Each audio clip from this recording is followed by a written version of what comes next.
Morning again. We will teach you how to teach your dog to come when you call the name. It's called the recall. What you need is a long leash, a good dog. This is Oden. So I will try Oden to follow when he is called. Okay? Come Oden. Follow.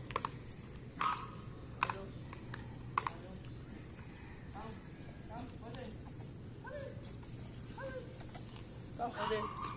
Come. Oden. Hey, no. Come. Sit. Sit. Hey. Sit down. Okay, good job. Come, Oden.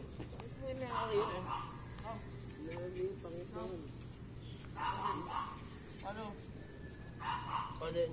So guys, you see the dog knows his name. So when I called Oden, the dog would come to me.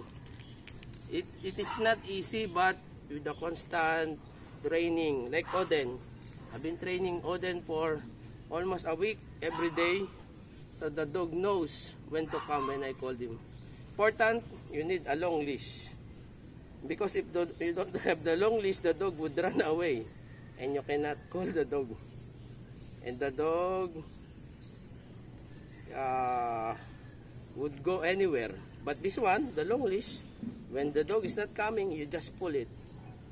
Okay, see the dog. I let the dog play with the other dog. Oden, come. Good job. Sit. Good job. Oden, come. Follow. Oden, come. Hey, come. Come. Come. Oden, hey, hey, hey. Come here. Front. Front, sit, sit, hey, sit, good job. The reward is the praising of the dog. Look at this one, good job, good job, good job. So this is the reward for the dog, and the dog would remember. So every time you call the dog would listen. Okay, thank you.